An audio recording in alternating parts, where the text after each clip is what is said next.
Well, welcome to the Arthur L. Carter Journalism Institute. This is an event sponsored by the Literary Reportage Concentration. My name is Robert Boynton, and I'm very glad to be here with Dan Baum, author of Gun Guys, A Road Trip. Dan is the author of 9 Lives, Smoke and Mirrors, and Citizen Coors, 2 of which are for sale over here. Please get a copy afterwards and have it signed. He's been a staff writer at The New Yorker and has written for Rolling Stone, Playboy, The New York Times Magazine, and many other publications. I'm just going to read a tiny bit of the book just to set the scene.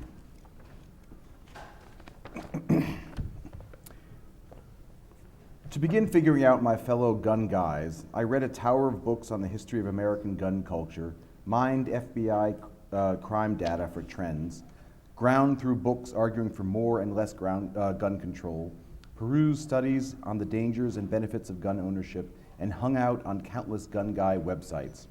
At a certain point, though, I realized what I was avoiding. The overwhelming majority of gun owners didn't show up in crime statistics, weren't players in gun policy, didn't hang out on the internet's vitriolic gun forums, and didn't physically threaten anybody. A lot of assumptions were made about gun people by the NRA and Fox News on one side, and by the editorial board of the New York Times and a slew of Democratic politicians on the other. What nobody seemed to be doing was listening to gun people, asking the questions that most puzzled me about myself. Why do we like these things? Why do they move us so deeply? So it's fair, I think, to say that this book is an extended answer to that question. Right. That's what I was out looking for. So when you set out for on this trip, what did you expect to find? I expected to find, my head was full of the internet gun guys. So I was girding my loins for some pretty unpleasant encounters. And I had a few, but by and large, they were not unpleasant. And gun guys were a lot more articulate about these questions than I expected them to be. And they were not always articulate in the way, they were not always directly articulate. It took a while to get out of them what I wanted. And it was one of the things that I discovered doing 9 Lives too, is that you really have to spend time with people.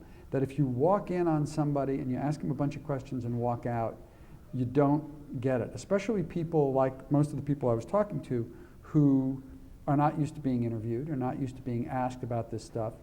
But I would ask people, why do we like these things? And often these were uneducated people. These were people who were not necessarily accustomed to thinking on a deep level. And they all loved the question. They would stop and they would think and they would chuckle, and they would often come up with something that I did not expect. Yeah. And how did you, so this is a trip, you go around the country and there's some wonderful portraits. One thing I should note is that, this is not a gun policy book. This is a very entertaining, compelling narrative. Dan does amazing portraits of individuals, of these communities. He delves into parts of the gun world that I never knew existed. He also deals with policy things, but this is not, this is a real piece of, narrative nonfiction, literary journalism, literary reporting, whatever you want to call it. How did you, as you went around, how did you find ways to, if not ingratiate yourself, then at least try to set people at ease? What kind of methods did you use? I wore a gun. I started out, I am a gun guy who really despises the NRA. And I think there are a lot of us. The NRA has 4 million members. There's probably 100 million gun owners. Now, a lot of gun owners probably support the NRA without sending them a check. But the NRA, I don't think certainly doesn't represent me. I don't think it represents a lot of gun owners. And, but I held my nose and joined the NRA to get a little cap. And I went out. And a button, too. And a button, a lapel pin. And I started out, I did a first foray in my little NRA cap, and I figured I needed that because I look like a middle-aged Jewish man from New Jersey. And I don't look like a gun guy. And I figured if I'm gonna walk in on gun guys in Nebraska and Kentucky and northern Michigan, asking them intimate questions about why we like these things so much, they're gonna look at me like, no. So I got a little cap. And it turns out that in an NRA cap, I look like a middle-aged Jewish man from New Jersey in an NRA cap. And I wasn't fooling anybody. I could tell. And then I discovered, clicking around online, that in almost every state, not New York, although maybe in upstate New York this is legal, but in almost every state it is legal to wear a gun, to wear a handgun openly, This shocked without a me. permit. Yeah. Almost every state. So as long as it's in plain sight, you can wear it without a permit. Even in California, although in California it has to be unloaded. But you can wear a gun in plain sight. What's the fun of carrying around an unloaded gun in plain sight? There you go. You know? Damn Californians. But they do it, you know, to make a point. And there's this whole movement of people who want people to wear guns in plain sight, to acculturate the public to wearing guns and, you know, seeing guns. And Yeah, he said. so I tried We're it. trying to normalize gun ownership. We're trying to normalize gun ownership, right. I can tell you, so I tried it one day. I took the biggest handgun I have out of the safe, and I strapped it on, and I went around Boulder, Colorado, which is where I live. And I felt like a total dick. You went to a Costco. You went to an Apple store. I went to an Apple store, I went to Target, I went to Home Depot, I went to Whole Foods. Now, going to Whole Foods in Boulder is like going to the epicenter of the anti-gun world, right? And the weird thing was nobody reacted. I mean, I was watching. I had my antenna up, and I was looking to see if anybody was noticing the gun. I stood right in front of a security guard in Target for about a half hour with the gun facing him. I stood in the Apple store playing with the iPad for a half hour, right? With all these young people with their little rectangular glasses and their matching blue shirts. And I'm wearing this enormous pistol, and nobody is even noticing it. I think people were thinking, I think their eyes were seeing it and their brain was discounting it. But then I went to a Mexican store, and everybody wanted to know. And I walked in, I'm like, everybody looked, and everybody wanted to know, ¿por qué la pistola? Right? And I've thought about that a lot. I don't know why that was. But I did realize that I did not want to go around the country with a gun in plain sight. So then I got a concealed carry permit. Right. Which was you know, it's a chapter unto itself, and it's a whole, entering the concealed carry world is joining a small, select, and rather odd club. And what struck me about that chapter was so interesting was that when you get the concealed carry permit, it's quite a lengthy, it takes 3 months to get the permit or something like Right. that, and you have to take a class and everything. And you get to this class, and everyone seems to be sort of embarrassed that they're there. Yeah, that was a surprise. Everybody was kind of embarrassed over there. I ran into one of my daughter's middle school teachers there, and he was just appalled that I saw him there. But mostly what was odd is the concealed carry world is convinced that crime is out of control. That's kind of the bedrock belief. Now, in the last 20 years in the United States, violent crime has fallen in half. It's probably the great public policy success of our lifetime, is the reduction of violent crime in the United States. And yet in the gun world, its crime is out of control. Actually, in the anti-gun world, its crime is out of control. Both sides use this trope of, you know, epidemic of gun violence to for their own purposes, and it's wacky. But in the gun world, people carry guns because they want to carry guns. If you're a gun guy and you don't carry a gun, you get to handle your gun seldom. And I'm here to tell you that if you're a gun guy, just handling a firearm is a big part of the satisfaction. You Without mentioned this several shooting times. You mentioned cleaning it, and I'm thinking, cleaning is just about the last thing I enjoy doing. No, a gun is the most beautiful consumer product you can buy. I can't think of anything else you can buy for $400 that 100 years from now will be functioning exactly as it is today. You realize Steve Jobs is spinning in his grave right now. Yeah, well, you know, the rifle with which I hunt was made in 1900 for the Spanish-American War. Works exactly now as it did then. So, and gun guys would talk about this all the time. They would say, what else can I buy for $400 that my grandchildren will be using? So they're really beautiful. They fit together so nicely, and they're just very satisfying to handle and manipulate and take apart. And if you're a gun guy and you don't carry a gun, you don't get to do that very often. It's like, you know, if you play guitar and you only get to play it 3 times a year, you know. So if you're a gun guy and you're carrying a gun, You get to take it out of the safe every day. You get to open it, make sure it's loaded properly and functioning properly, and you put it on, and you're with your gun all the time. And but the paradox of the concealed carry thing, though, is that in order to get the oomph of letting people know you're a concealed carrier, you have to unconceal it. Well, what I did was, I'm an old gun guy. I like old guns. So I carried this old revolver, made the year I was born, 1956. This old Colt revolver. They don't make it anymore. And so my entree was always, I would go into a gun store and say, I'm looking for a holster for this old gun, because they don't make holsters for it anymore. And that's how I would let them know. I may look like a middle-aged Jewish man from New Jersey, but I'm one of you, because nothing says gun guy like a gun. Yeah, at one point there's this wonderful encounter with this guy, Disoma, where he says, you honor me by wearing your gun to my place of business. Yeah. It sounded like something out of The Godfather or something. I know. You know? I know. But to him, that was it was a gesture of respect to walk into his business with a loaded gun. You know, it's you know, the one phrase that throughout this book I never heard. I mean, the trope of crime out of control, that comes up again and again and again, as you say, from the left and from the right. No one ever says packing heat. No.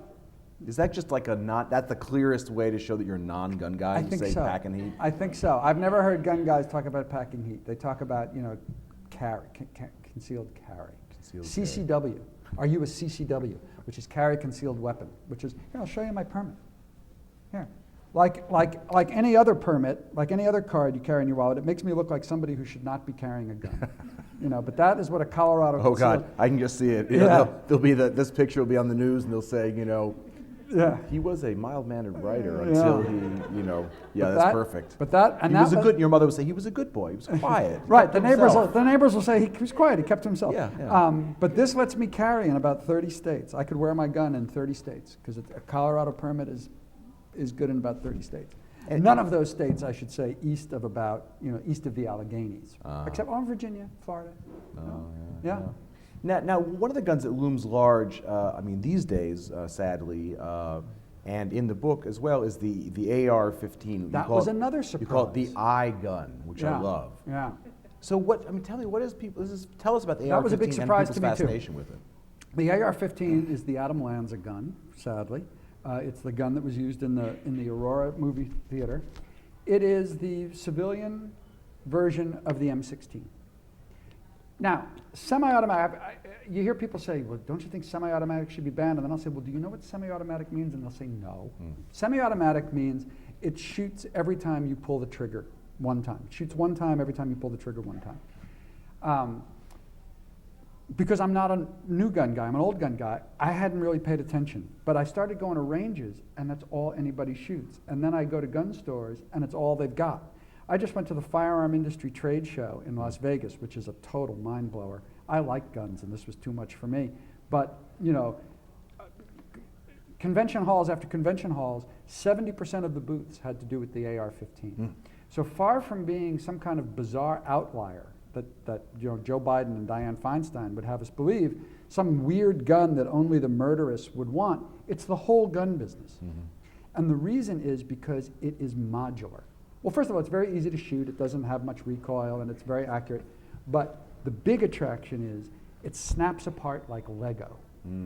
So you can endlessly change the components on it. You can change the caliber. You can change the grip. You can change the stock. You can change the barrel. You can change the sights. So like any other consumer product that is profitable, it is endless. There's just an endless mountain of merchandise to buy. Right. And there's always some new trigger, some new foregrip, some new thing for your gun. And I met these two guys, the two guys who first turned me on to these two guys in this gun store in Colorado Springs. I was handling one, and this guy said, don't do it, don't buy it. I said, what do you mean? And he said, the first taste is cheap. It's like heroin. He bought one for $800, and within a year he had spent $3,000 on it, because there's just always some new cool gadget to And buy. he was embarrassed, didn't he? Sort of mumble, $3,500. Yeah, and so it is the most popular and it is the most profitable gun in America. And so when they talk about banning it, it's like, it's so tone deaf because, You know, and they're almost never used in murders. They've been used in these big, high-profile mass killings, but like 2% of homicides are used. If you really want to, you know, handguns, you know, are used in all the killings. So that was a big surprise to me, is the overwhelming prevalence of the AR-15. Way more than the AK-47, way more than other so-called assault rifles. The AR-15 is the whole gun business. And you think it's some combination of its sort of durability and style ability, or you know, it's just cool. It's light. You said too. It's light. It's accurate. It is the latest version of the firearm. Mm-hmm. So we all want the iPhone 5. We all want to trade in our iPhone 4 when the iPhone 5 comes out. If you're a gun guy, you want the latest, greatest thing, and that's the AR-15. And these are the things that are flying off the shelves because people are convinced. People are convinced. You can't get them. But I would assume that you could probably still get them, but that the price would just rise. You know, I follow the gun blogs. You can't even get them now. Wow. Yeah, I mean, you know, the poster that's going around the internet now is Barack Obama's face with the legend "Firearm Salesman of the Year." Mm. So because you start talking about bans and these things become wildly popular. I understand why. And they were not popular until the assault rifle ban of 1994. Right. Which, yeah.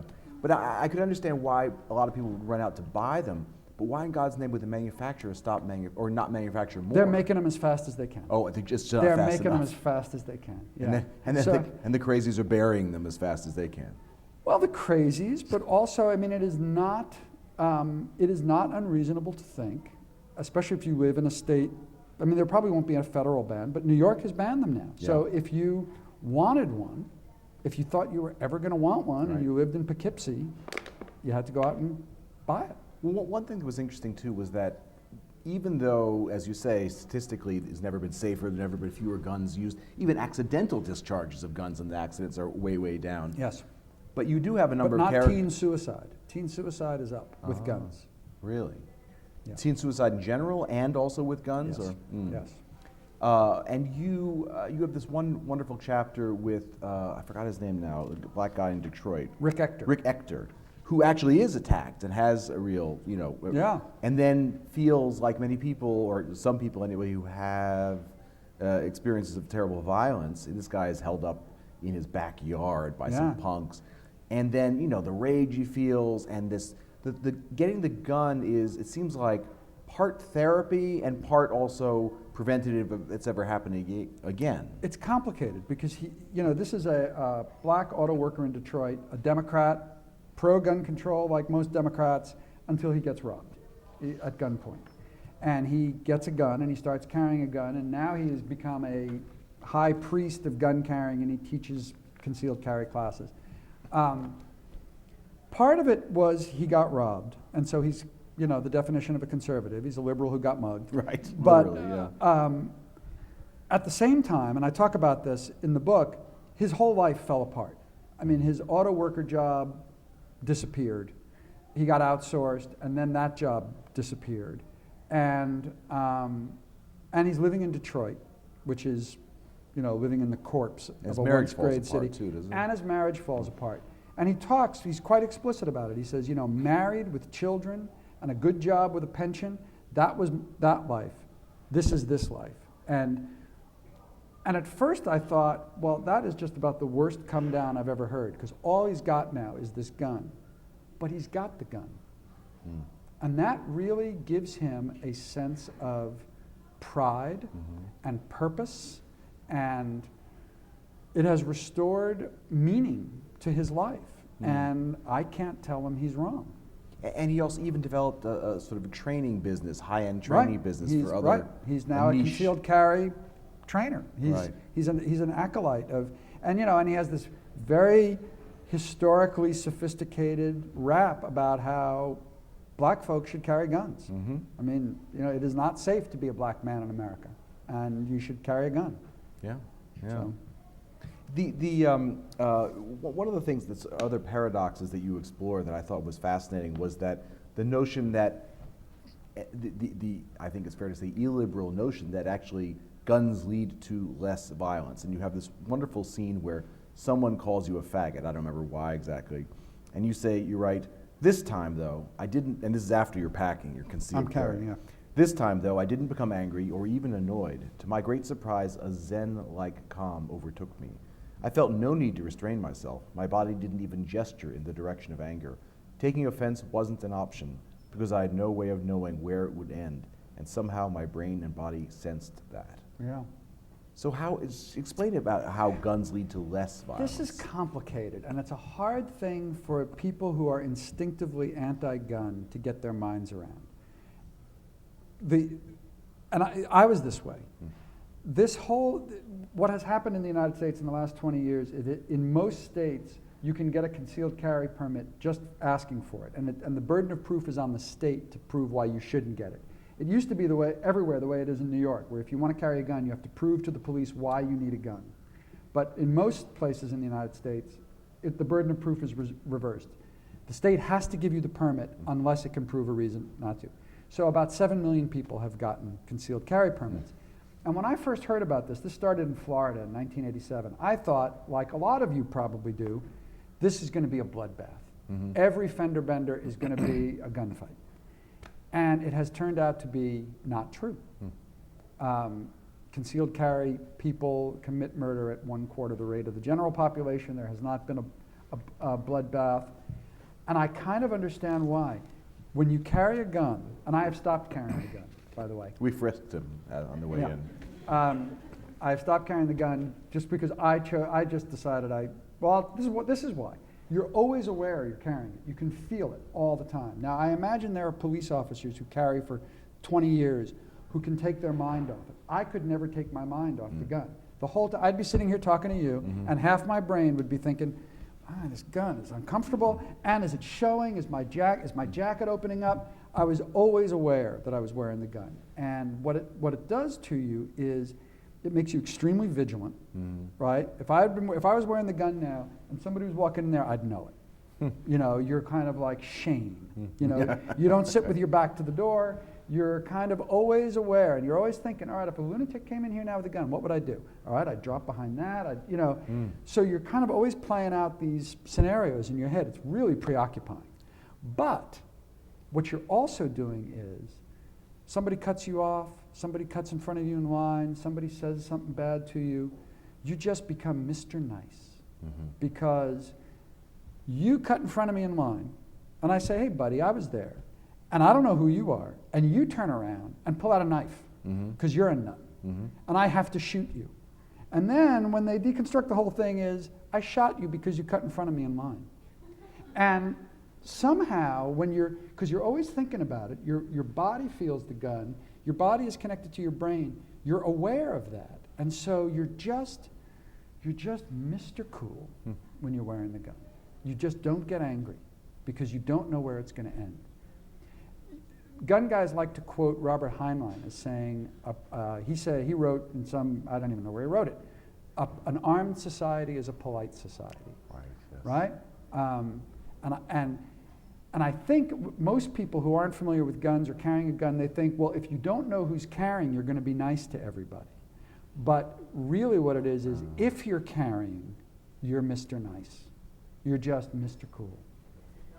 I kind of liked it. There were things about carrying a gun I really liked. I liked that, and I liked, when you're carrying a gun, you do not leave your sunglasses on a restaurant table.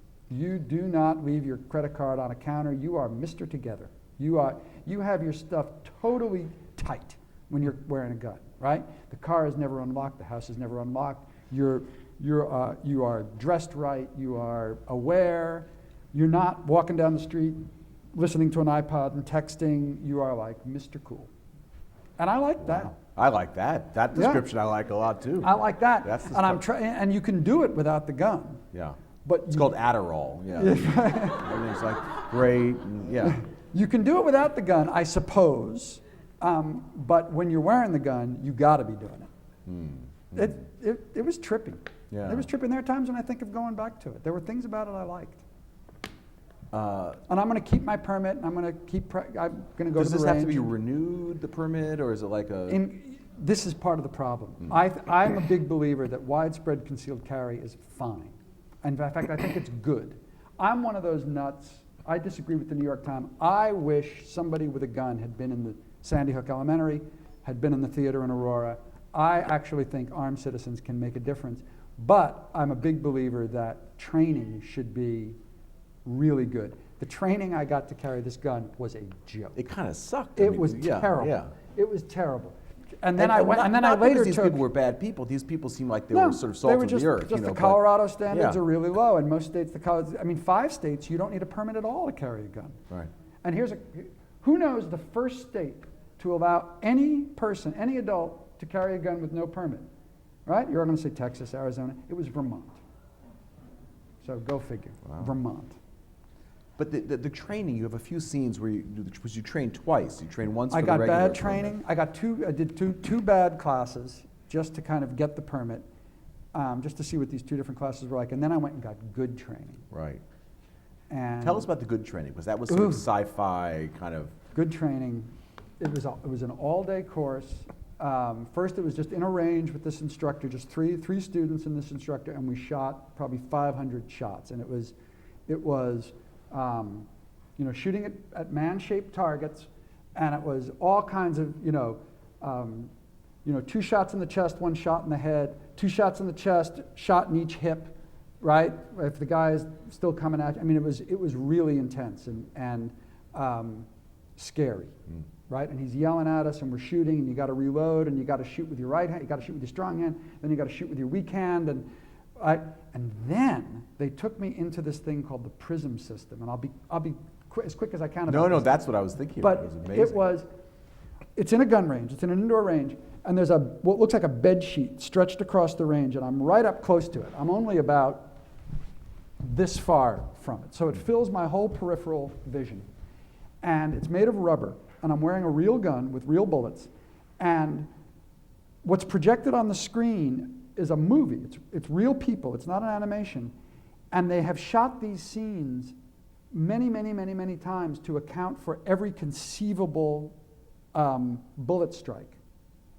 Because I'm going to shoot at this screen, and the bullet's going to go through the screen, and because it's rubber, the hole's going to seal up. But a computer is watching where my bullets go, and depending on where my bullet hits the screen, the people on the screen are going to react. This computer is substituting in scenes that they have shot over and over and over again.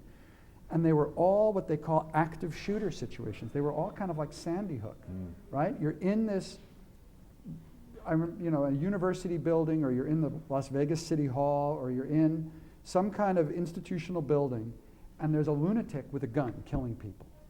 And you got to go find them and figure out what to do and not shoot the good guys. Right? So, and so the camera is moving, so you feel like you're walking through this building and you've got your gun out, and a door kicks open, and you have to decide: shoot, don't shoot. There's a guy there with something in his hand. Shoot him.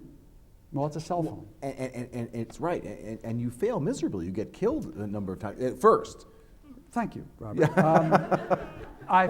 You die. I die. Yeah, over and over again. I got killed. A few times I prevailed. I made some mistakes. I never shot an innocent. And that was part. But that was part of the problem in that one case, right? Where the guy, you didn't take the shot, right? Because you feared shooting the person being held hostage, and your instructor said, look, the hostage is dead already. Hostage is dead already.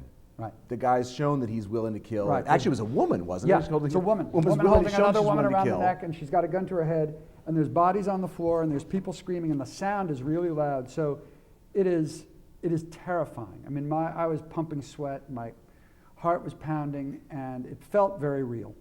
Of course, nobody was shooting back at me, but I didn't take the shot. I froze up, and the instructor said, "You have to shoot. The hostage is dead already," which was really heavy duty. And then there was another one. I'm in a shopping mall, and there's a guy killing people, and I draw on him, and I've got him, but I don't shoot because there's a teenage girl right behind him, and rule 4 is be sure of your target and what's behind. I've just had this whole day of training, and I don't shoot him because I'm afraid I'm going to hit her, and then he shot her. And my instructor said, this is a gunfight. This is to the death. And I finished this, And I did not stop carrying the gun. In fact, I doubled down. I bought a new gun. Right. I bought a better gun. This is the Glock. The Glock. Right. Which is not a gun I like, because it's ugly, it's modern, it's ugly, it has no charm. Because you like the aesthetics of guns, and the Glock sounded like it was just a hunk of... A Glock is a really ugly, it has no charm. It's just designed for killing people. But it does that very, very well. And so I thought, my gun carrying experiment had time to run, and I thought, if I'm really going to carry a gun, now I get it. This is not just a fashion accessory. This is not just a prop. I'm carrying a gun because I may have to use a gun. So I'm gonna double down, and I'm gonna get a good gun. And I carried this Glock. And you still have it? Yeah. Yeah? I do. I do. So one of the things, as I was sort of trying to, reading this book, and one thing you do so well is you really bring the sort of, Eastern liberal to make us come to terms with our own often baseless assumptions about guns. But I was thinking about why it was, I'm a fairly well-read person, I don't read a lot of books about guns, but actually I'd read that Eric Larson book, Lethal Passage, about a gun. It was also a nice process, he was a Wall Street Journal guy. That's a classic. And, and a lot of other sort of pieces, but there were a lot of things I was confronting in your book that I'd never confronted before, I'd never been confronted with before, statistics, reasoning, things like that. And then I was thinking, why is that? And then there's the one anecdote you tell about, you wrote, I don't know if it was a Harper's piece or some piece of the book or some piece of your research that you wrote for Rolling Stone, or you submitted to Rolling Stone. Men's Journal. Oh, Men's Journal. Yeah. And the editor's response is? It's not anti-gun It enough. says, I can't even show this to Jan Wenner. It isn't anti-gun enough. Right. And I was thinking, well, that's kind of why I probably never confronted with this, because all these other liberal editors are basically editing and censoring the stuff I'm going to read. Right. It's kind of forbidden speech, in a way, in certain circles, and there's forbidden speech on the gun guy side. I mean, so these are tribal differences we've got, and the gun. I think a lot of our gun debate, it's a stand-in for other things that we have a harder time talking about. What is the individual in this society, right? And for the gun guys, the gun is all about the individual, and one of the things that was a big kind of news to me was how much pride gun guys get in being bit players in American history, is the best way I can put it. That in the United States, we have a tremendous amount of freedom to own guns. We have a tremendous amount of freedom to know stuff and to write stuff and to print and to say things and to criticize and to assemble and to pray. And it's a system of government that we're proud of because it places a unique amount of trust in people, in the ordinary people. And to the gun guys, widespread, relatively liberal gun ownership is part of that, is part of what makes America unique and special and worthy, that because it is that trust that our system places in ordinary people. And they get a lot of pride out of that. So when they're talking about the Second Amendment, I got to have a gun to overthrow a tyrannical government, I don't really think any of them think they're going to have to overthrow a tyrannical government. Right. But they really recoil from anything resembling a gun ban because they feel like it diminishes that specialness of the United States and that relationship between the people and the government. I mean, I got the feeling that the way some of these gun guys felt about guns is the way that I feel about the First Amendment. Yeah. And I've been in these arguments, stupid arguments, where I'll defend I don't know, everything short of kiddie porn practically by saying, look, the First Amendment, you got to be absolutist about it. You cannot bridge it in any way. That's not what I mean. I mean that it's important to me in my sense of what it is to be an American. But the second is not particularly important to you. But it is to them, and that's And they say there is no First Amendment without the Second Amendment. I mean, they say actually that the Second Amendment is the important one because without it, there are no others. Right. Now you wrote a piece in the Wall Street Journal 2 weeks ago or so that got I think it's 1,600 and counting comments now. I'll just read one or two of them. May the editors of this continually left-leaning digital rag, that's the Wall Street Journal. The Wall Street Journal, Rupert Murdoch, please publish an essay on the joys of cleaning up the family dog and cat waste. It would heighten the senses much more than this drivel. The penumbra of the Second Amendment and the concepts of private property which stand against eminent domain, whatever that means, demand a retraction by the author. It is not my gun, nor that of my neighbor which threatens liberty. I bet your $25 safe would last about 1 minute against my 8-pound hammer. The author is a shill for the leftists by appearing to be reasonable. He was the typical leftist tossing out fact-free, illogical broadsides and insults, exclamation point.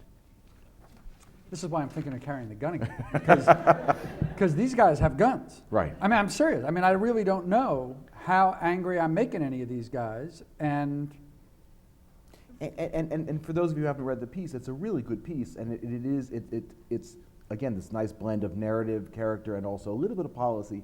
And the policy is so reasonable, so even-handed. Well, it's. I mean, essentially, what you're saying is, can you just sum it up? I want the government out of gun control. Right. And my argument in that piece was, most of the bad stuff that happens with guns in the United States happens with guns that were originally bought legally by a law-abiding person in a gun store.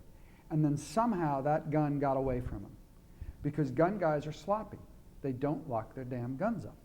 And people leave loaded guns and unloaded guns, but loaded guns in their nightstand, in their closets, and children find them, depressed teenagers find them, and thieves find them. And I was arguing in the piece that we wouldn't have to have the whole gun control argument at all if gun guys would just lock up their guns. Mm-hmm. But that runs counter to the also NRA's. The NRA's position is all bad stuff happens with guns because of criminals, as though criminals are this separate class of people that, you know, wear little newsboy caps and Lone Ranger masks, and you know, and as we all know, a lot of the bad stuff that happens with guns happens by people who are not criminals until they pick up the gun. But on the other side, you're also saying liberals have to just deal with the fact that guns aren't going to go away, and they should, you know, stop wishing for this sort of ridiculous abolition. And on the gun owner's side, you have to take responsibility, which is the quintessential conservative point of view, right? Right. Personal behavior, personal responsibility. Personal responsibility. No government, personal responsibility. And you get slammed for that. Now, that there was a review in the Wall Street Journal of the book, and then you said there was this other, and the Brian Lair, you were in Brian Lair I was on today. Brian Lair, and apparently my editor, who's here, Andrew Miller, by the way, the editor of the book, is here. He was great, because this guy, he is just your typical kind of Upper West Side weenie who doesn't know anything about guns. Right. And doesn't know about guns, doesn't care about guns, never met a gun guy, never held a gun. And so he was just constantly pushing me all the time to go further, explain this better. You know, you go past this too quickly. You know, go deep here. It was great. Thank you. And Margaret, who's my wife here, who is my first line editor, Northern California liberal, hates guns. You know, she too made me, you know, if I could make gun guys sympathetic to her, Right. I was over a hurdle. And I didn't quite get over that hurdle. There were some wonderful moments in the book where Margaret is played sort of like, you know, as Calvin Trillin uses Alice, you know, or used Alice. Yeah. And there's a wonderful moment where you're at some sort of conflagration of gun owners, and some sort of vaguely or somewhat anti-Semitic guys come up, and they're spouting stuff about Hitler and so this is bullshit, you know, to just sort of antagonize stuff. And Margaret goes, Dan, Jew. He just takes off to get somebody. Dan, Jew, gotta pee. Yeah, gotta pee. Right. It's a wonderful shorthand. Yeah. So, yeah, Andrew said that on the Brian Lair website today, the Park Slope contingent has weighed in as vitriolic as the right-wingers because Right. I am not sufficiently disrespectful and sufficiently anti-gun. Not sufficiently disrespectful to the gun guys or sufficiently anti-gun. now you have a wonderful encounter that sort of ends or towards the end of the book where you go to the NRA, the sort of the citadel, the cathedral of guns. Oof. And you're sort of decoding the semiotics of it very nicely. You're greeted by an African-American woman, right? Right. And one of the guys who's talking to you even makes it clear, says, I voted for Obama, my wife is African-American, Right. you know, probably Right. Jewish too, you know, for all we know. Right. And they give you a They're sort of clever little bastards. They're clever. And this is the education and training. The education and training wing of the NRA, which turns out to be 5 people. Right. And the political wing of the NRA is hundreds of people. You know. So that's the And problem. and their message though, but they come clean. First they give you the palaver about it's a beautiful object. It's how many things can you pass down to your grandchildren? Yeah, blah, yeah, blah, yeah, blah blah, blah, blah, blah. But then they say they own up to something. Yes, which was a big surprise. So I didn't want to go to the NRA because I just thought, I know what they have to say, and I just thought it was going to be a tedious day of listening to those talking points, but I couldn't avoid it. I thought sooner or later I got to go. So I go and see this guy who I'd encountered before in the education and training department, and we go see their firearms museum. The NRA has the National Firearms Museum, which is, if you like guns, it's spectacular. And it's in Fairfax, Virginia. It's an amazing museum. They have a gun that came across on the Mayflower. I mean, they've really got some spectacular stuff. And I'm just getting fed up because they're doing the usual thing about the history and heritage and yada, yada, yada. And I finally said, come on, this is about death. And I thought he was going to say, oh, no, no, no, no, no, no. It's not about death at all. And instead, he went right there, and he explained something to me that had been at the edge of my consciousness, but he really made it clear that yes, the fondness for guns is a fondness for approaching death in just the way skydivers approach death, kind of in the way doctors approach death. I met a lot of doctor gun guys. Doctors are way into guns.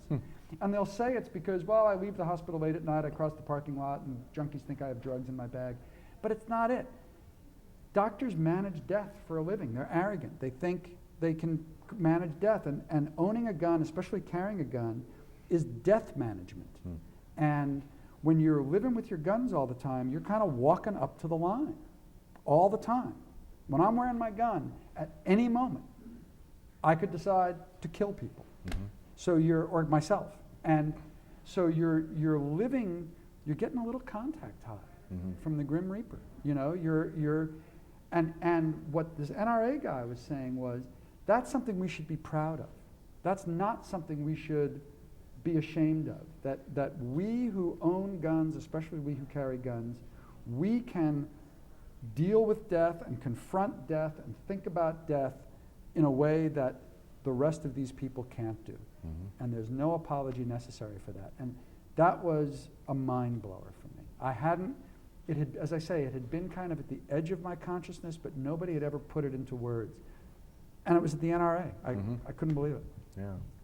I'm sure we have some questions. Open up here. So we have a microphone here. If would one of you mind? I think it's up on the podium.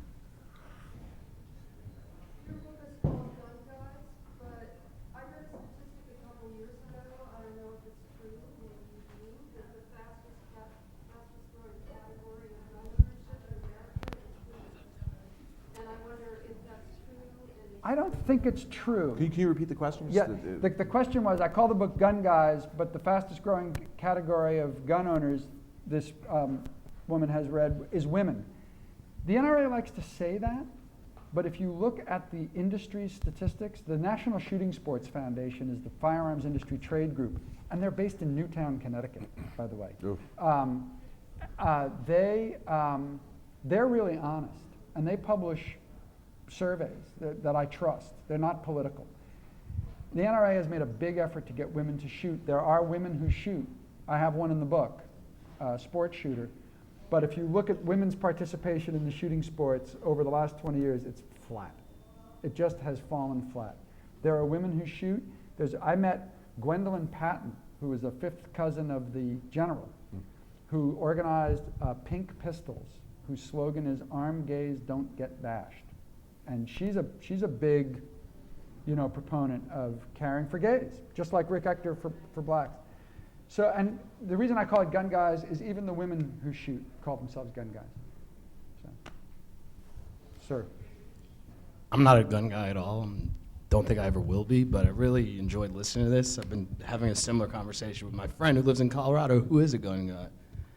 And it's reasonable in the way that your book seems to be.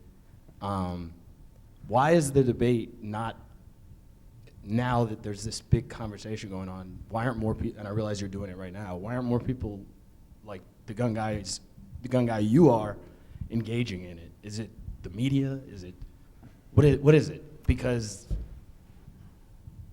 I've never shot a gun, but I'm perfectly happy to hear you about how much you like shooting them.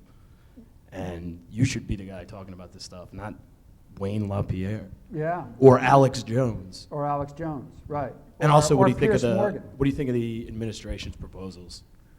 If so, To start with the first thing, I am instinctively anti-ban. I started my book writing career with a book about the politics of drug prohibition.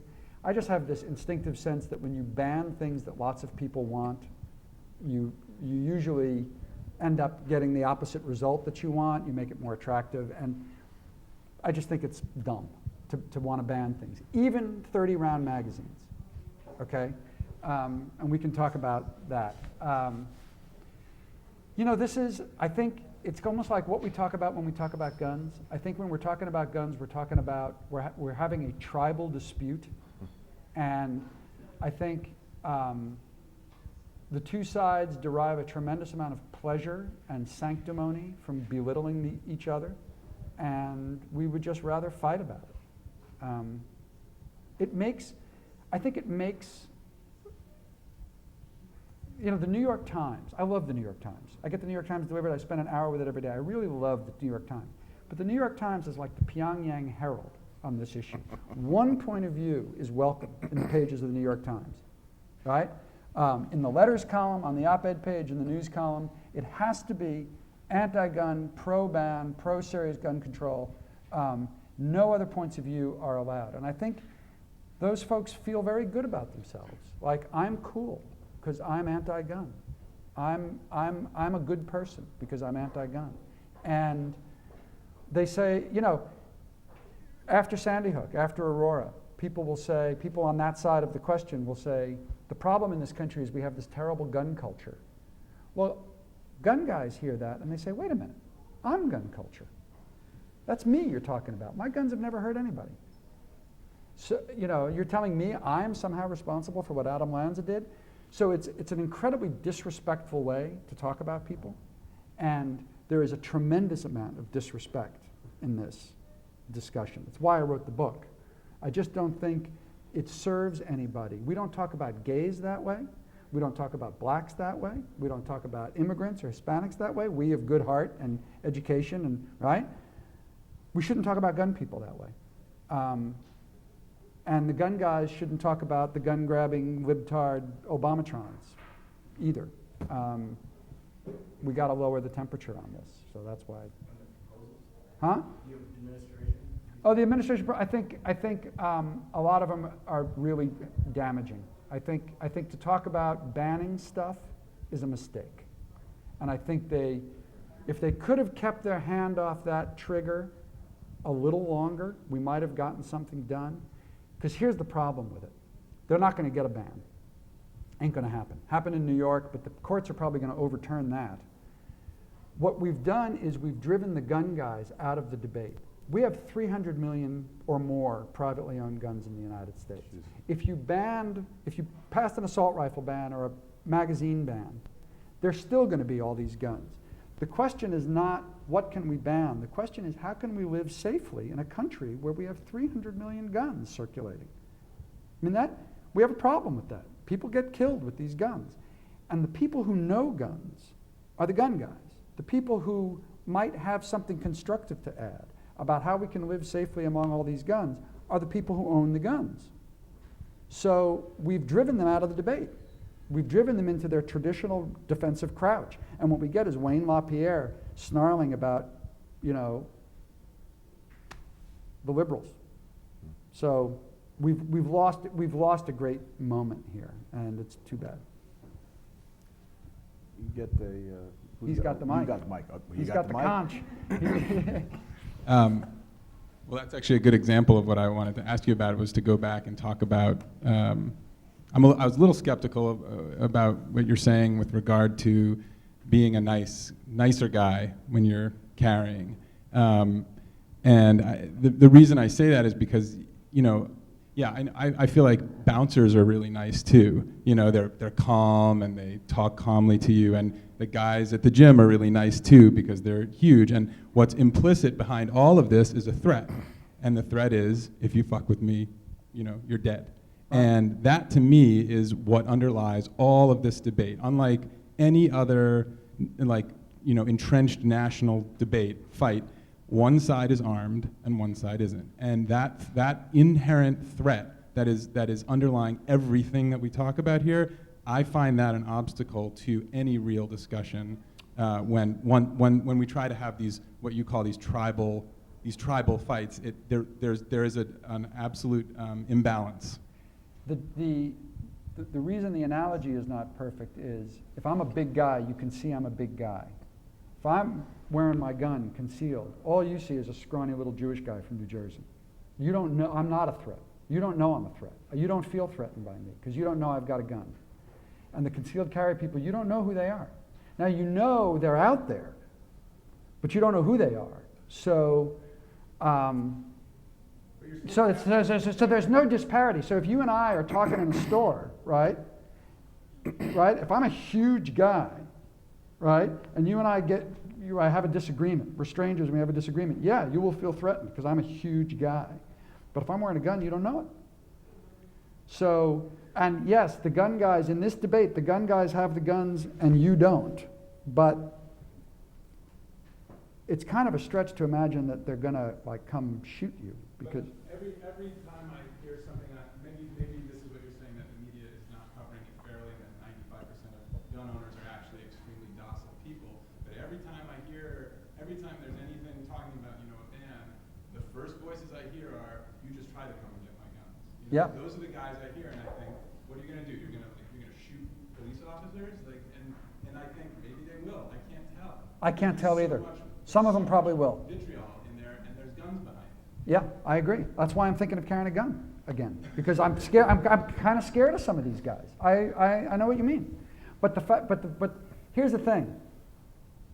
The guns are out there. They exist. So I'm always trying to say, if we're going to talk about policy, and I'm not a policy guy, but if we're going to talk about policy, let's talk about the reality. Let's talk about where we are and what we can do with the reality that we've got. And the reality is the country is full of guns. So are we really going to do anything by adjusting whether you can have 10 rounds or 7 rounds in a magazine? That seems pretty dumb. What can we do given that we've got all these guns out there? And I think there's things we could do, but we're not doing it. I have the. He's got the mic. Hi. He who has the mic. That it's easy because you kind of just asked yourself the question that I was going to ask, which is, I understand being theoretically anti-ban, and I understand, but my question is, we have this reality, what do we do with it, and specifically, is it worth taking the theoretical stance that the Second Amendment exists, versus, is there a conversation out there about how to interpret the Second Amendment in a way that either limits the amount of guns in circulation or takes new realities into account given recent massacres and that sort of thing? I'm not a Second Amendment guy. I can tell you that the Supreme Court, that for years there was this debate, does the Second Amendment afford individuals the right to keep and bear arms, or there's this odd militia language in the Second Amendment, does it give the people collectively a right to keep and bear arms? And the Supreme Court just settled that for the moment. I mean, until there's another Supreme Court ruling, the Supreme Court said it is an individual right to keep and bear arms. And do you see people outside this tribal cultural debate having a more reasoned discussion about it? No, I mean, Governor Cuomo's new law, when it hits the Supreme Court, is going to get, I imagine it's going to get struck down. I mean, Antonin Scalia specifically said you can't do what he just did. I think you are ill-served as New Yorkers by a governor who will do that. It's going to cost you a lot of money to fight that one, and it's not going to make anybody any safer.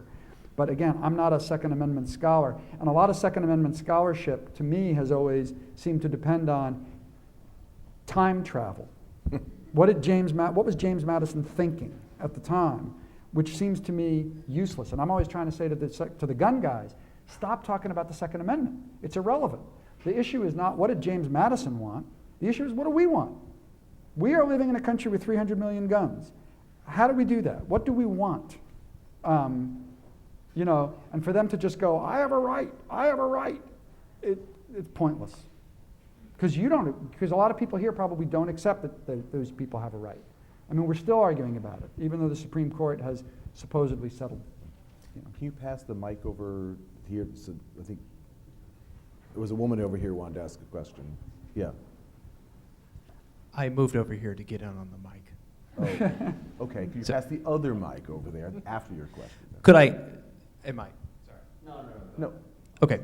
Dan, I wanted to know whether there are any sort of fissures or divisions within the gun guy world. And the reason I ask this is because I know a lot of, so I'm from the Midwest originally, I know a lot of old school sportsmen who are a little dismayed by the militarization or AR-15ization of shooting and have different views about, Oh.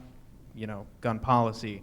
So, when I was talking to my dad about this recently, I asked, why don't you guys, who was an old school sportsman, why don't you guys just throw, the tactical combat shooting guys overboard? Can you not do that? And he said, it'll never happen. So I'm just curious whether is there any room for subtlety within it? Or Yeah. are they just Yeah, voting in as a fact- block? Or In fact, the gun guys, the hardcore political gun guys, don't like hunters. Really? They call them FUDs. And they disparage them because if you listen to kind of Joe Biden's rhetoric around guns, Joe Biden wants to show he's a regular guy, and he's talking about, well, you don't need an AR-15 to go hunting. That's kind of right. No hunter needs a 30-round magazine. And the gun guys hear that and they say, why are you talking about hunting?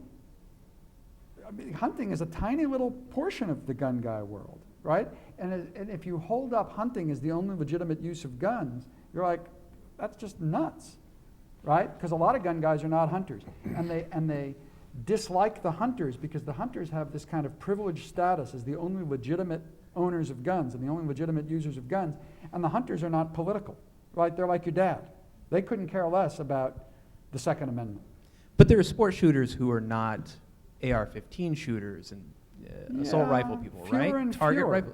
Or is that just a minor? I mean, am I couldn't believe just it. You thinking go to about a when I was a rifle range, kid and go to a rifle range, and it's almost all anybody's shooting is the AR-15. Every now and then you'll see an old guy with a wooden rifle like me, but my rifle, okay, I like it. It's old, it's beautiful, it's got all this history, but it kicks like a mule, right?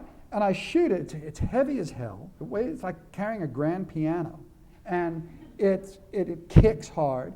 And to put another bullet in the chamber, I have to throw this big lever up like a steam drill, and I have to pull it back and push it forward and pull it down. Now, I kind of like that because I like old guns.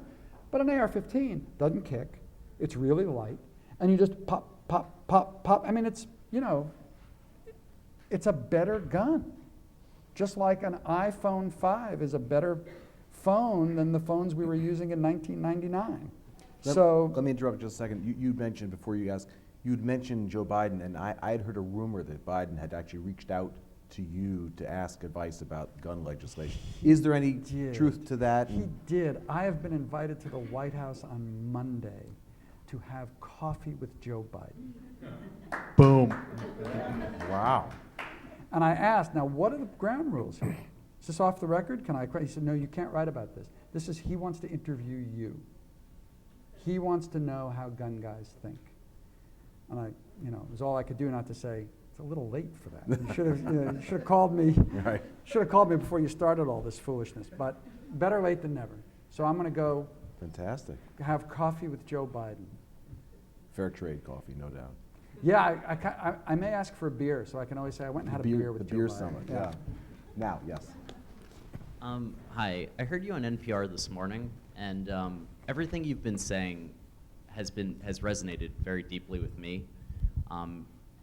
Politically, I consider myself almost a socialist. I've voted for the Green Party in the past. I love shooting. I own a couple of rifles, and I'm sort of torn because among most of my friends who are liberal, You're a mutant. right, and I'm okay with regulations. I don't agree with every single one because as an owner, I can see how some of them really wouldn't be effective. But it's sort of this attitude that if you disagree with any regulation on guns, then you're a gun nut. Right. At the same time, every time I've gone to a gun shop since Sandy Hook or gone to a range, I feel like I want to bang my head on the counter because I have to listen to all this crap about Obama and all this stuff about how, oh, that guy could have used a kitchen knife and it would have been the same thing. Welcome to my world, brother. Yeah. I'm so glad this project is over. Yeah, you're right. And that's why I wrote the book. You know, that's why I wrote the book, is because I'm trying to get us past that. That's, you know, I'm sorry you feel that way. I feel the exact same way. You know, you don't belong in either camp. Another thing, people who don't own guns, and I have no interest in owning an AR-15 myself, but they are fun to shoot. And another thing people don't realize for people who don't own guns is there's not a lot of rifle ranges in this area, but the AR-15 fires a smaller bullet, so you can use them at handgun ranges, and that's another reason they're popular with people in the New York, New Jersey area. That's interesting. I didn't know you could shoot an AR in a... Yes, you had a question. Hi. We've been talking about like how many guns there already are in the country, and I'm Yes. wondering if, you know, I've read some pieces about how easy it is to buy guns online without, you know, background check or, you know, these sites. That's like, really not true. It's not true? You can buy them online. I've bought a lot of guns on gunbroker.com, which is kind of the eBay of firearms, but it has to be sent to a gun store. It can't be sent right to your house. It has to be sent to a gun store, and they have to do the background check. Okay, and there aren't like these, because I've heard of there's some, you know, sort of decent sites that go by the law, but that there's a bunch of others where it's much easier. No, they'd shut that down. Okay. Yeah. This is a gun control argument? Or? That's a Okay. gun controller's myth. It's apocryphal. Yeah. Now, there are gun shows Yeah, that's where you another- can go and buy, and more than gun shows. If we were in Colorado, I You could could just sell give you me a gun. for You come $1. to my house, you give me cash, I give you a gun. I don't even have to ask your name. And some people want to change that. What do gun guys think of that? You know, it's funny. This background check thing has been around since the 90s, and everybody screamed about it. The gun guys screamed about it, but we've all gotten very used to it. And I think I would say most gun guys probably support it. I actually think universal background checks for like private sales is a good idea, but we're getting into the nuance of policy. If you make people drive to a gun store and pay $25 and wait around in the store for a few hours for the computerized background check to come back, they won't do it. And there's a cost, I think, a social cost in passing laws that large numbers of people won't obey. I think it engenders a disrespect for the law. So my little policy prescription is put the computerized background check on the internet where everybody can get it. Then you come to my house, you want to buy my gun, we do the background check, you come up clean. I should have to print that out. This is what gun stores have to do. I should have to print that out and put that piece of paper in a filing cabinet and hold it for 10 years. That's what gun stores have to do. That way, if the gun you lose it or you kill somebody with it or something, and the police come to me and they say, hey, you sold her that gun, I can say, well, look, at the time I sold it to her, she was clean, her background check came back okay. Is it going to make us much safer? No, really, I don't think. But it'll make us a little safer, but more importantly, I think it will make the anti-gun community a little more comfortable. And I kind of want to do that. I'm always telling the gun guys, we should be looking for things we can do to make the non-gun or the anti-gun people more comfortable, so they're not so frightened and they're not so angry. But that's a policy thing, and I'm not a policy guy. Okay, we have time for about one more question. Can someone give Amanda the microphone? No, you can get the microphone. You will get a question Oh, too, yeah, ma'am. yeah. She was about to ask. Oh, you. okay, You I'm will get sorry, one. I'm sorry, I I'm sorry. figured we could Sorry, alternate. sorry. She'll get okay, one, okay. and then you'll I get didn't, one. I I didn't promise. see you back Yes, there. Sorry about yes. that. Thank Amanda. you. Thank you. This goes back to your comment about hunting and how it is such a small part of the gun culture. Thinking back in history, at least my interpretation of guns as someone who knows how to shoot one and has done that, is that they're primarily used in war and for people to protect themselves from people who may pose a threat to the individual. And so essentially that guns are used to kill people, essentially. And that is why people have them, is to kill others. Whether or not it's human beings in those sorts of situations or animals when you go hunting. What is your response to that? You're right. That's what the NRA guy said to you. Yeah, I mean, they do surveys of why people buy guns, and number one is protection, which is to kill somebody. Number two is sport shooting, and number three is hunting. Or two is hunting, and three is sport shooting. But the number one reason people buy guns is for protection. And the gun guys would say, Dianne Feinstein or Charles Schumer, who live in very nice parts of town, have no business telling a woman who works a late shift in the South Bronx and has to walk 8 blocks to the subway what she needs to protect herself. I mean, the people who tend to support gun control tend to be people who live in nice parts of town. And a lot of people don't. And a lot of people live out in the country where, you know, they feel like they're a long way from the cops. The gun guys like to say, you know, when seconds count, the police are only minutes away. Right. And the truth is, well, even though crime has dropped, and even though the police keep us safer in the aggregate, it is undeniable that in the specific moment that somebody is attacking you, the police won't be there. So I personally don't feel like I'm going to be attacked. I live in a nice part of town. I live in Boulder, Colorado. But if I didn't, if I lived in Detroit, I might feel differently about it. You know, if somebody attacks you and you don't have a gun, you're going to be a victim. And then it kind of is a question of, do you think you're going to be attacked? And if you are attacked, would you rather kill somebody or be raped? Would you rather kill somebody or be killed? Those are moral questions that people can answer different ways. But the gun guys say that is a personal decision that Charles Schumer has no right to make for people. Okay. That's just So the gun guy. one last question. Yes.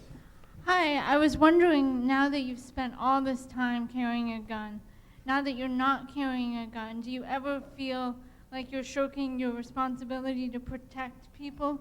That's a great question, because that became a real moral quandary for me toward the end of my carrying the gun, because I was starting to think about, I want to stop carrying this gun. And then I started thinking, well, I've been this kind of sheepdog.